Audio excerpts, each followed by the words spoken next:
What is up, guys? Alex here. We have the comparison between the PS5 controller versus the Xbox Elite Series 2 controller. Now you may be wondering, why am I comparing these two controllers?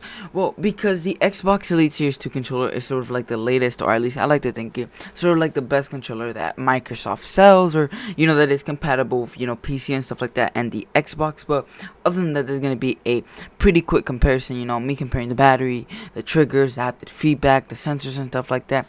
But then again, if you guys don't think it's fair, the Xbox Elite Series 2 did come out a long time ago. Pretty sure it's like a couple months ago or so. So pretty much I think that this is going to be sort of like a fair fight, because overall the PS5 controller is the latest from PlayStation, and the Xbox Elite Series 2 controller is sort of like the best controller because you're able to change the joysticks, as well as you're able to change like the D-pad, because it has two different ones. I guess you could buy more, right? And you're able to change that, and you're able to change like if the triggers are higher, if you can't even press them at all. That's something that this controller has. Well, the PS5 controller being the best controller from PlayStation, or the best controller I see because of the haptic feedback, the new motors that it has, and the adapted triggers that adapt to your game, while you're playing, if you're either like pulling a bow or something. So I think this is going to be a fair comparison, but other than that, let's get on into these quick comparison. So let's start off with the Xbox Elite Series 2 controller. So the Xbox Elite Series 2 controller weighs around 345 grams, depending on if you have the 4 paddles that go in the back. As you can see how I'm testing out like the different, settings between the triggers at the back. You see how there are holes at the back there? Those are for those paddles, which I didn't have them, but it weighs around 345, I'm pretty sure, plus 15 if you have those back paddles, and you see how I'm removing the joystick and stuff like that. So you're able to remove these joysticks. It has a 3.5mm stereo headphone jack. It again weighs around 445 or 345 pounds or grams. It has internal rechargeable battery of up to 40 hours of battery life per charge. Well, battery of course varies around how you use it. If you use it all day, you're around 8 hours, then that's gonna have it. It has rumble motors within the controller. The price is a little bit, sort of pricey.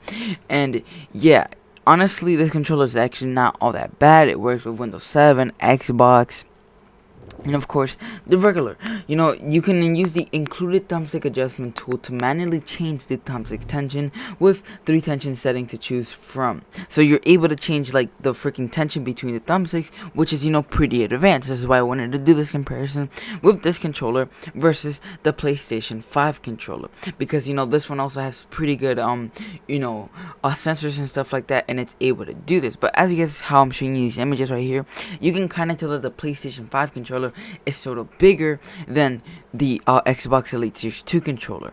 Right here, it's a little bit bigger, while the triggers at the back aren't as big. But other than that, this is, pretty much the same thing. The thumbstick change, you can change them. You can definitely, which is a pretty cool feature, you can change the tension between the thumbsticks whenever you want with selected tool that comes in the box. When it brings it, you can change it. Both of them have USB Type C, so this comparison is pretty fair so far. So both of these controllers, I haven't seen like a tool that you're able to change it on the a PlayStation 5 controller, but I'm probably gonna be something like the Apex Pro keyboard, where you're able to change the actuation. I don't think actuation force, but you're able to change like the travel distance on that keyboard. I'm pretty sure that's what you're able to do with it. That's something like this, where you're able to change it whenever you want to on this Xbox Elite Series 2 controller. Remember, the battery is around 40 hours, but it does vary if you keep on using it.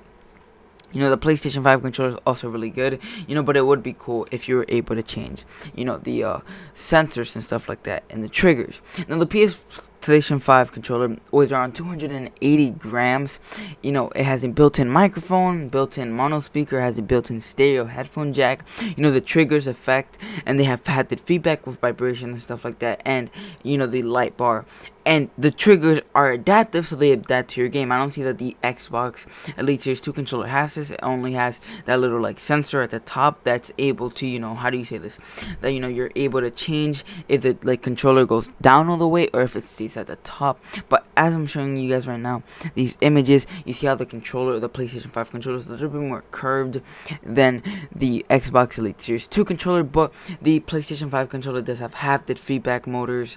It has adaptive sensors or triggers, and the Elite Series 2 doesn't have. Now, the battery for the PlayStation 5 controller is 1,560 milliamp hours. Now, I don't know how much that is in hours, but it's around, it's a lot of milliamp. It's so much, it's a lot of milliamp hours.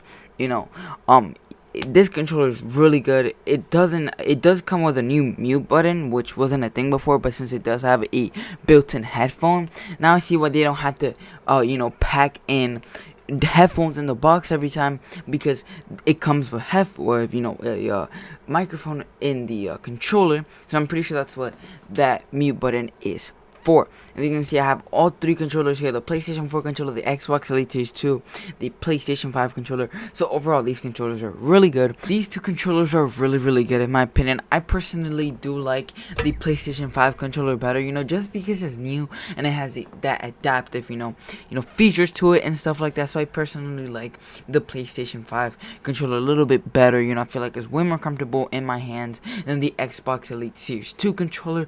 I don't know why, maybe that is just me, but pretty much they have good battery life, they have a lot of things, but overall I'm just gonna say that I like the PlayStation 5 controller just way better. But I hope you guys enjoyed this video. Leave a like, subscribe if you guys seem to enjoy, leave a comment down below telling me what your favorite part of the video was, and yeah, I'll see you guys later. Peace out.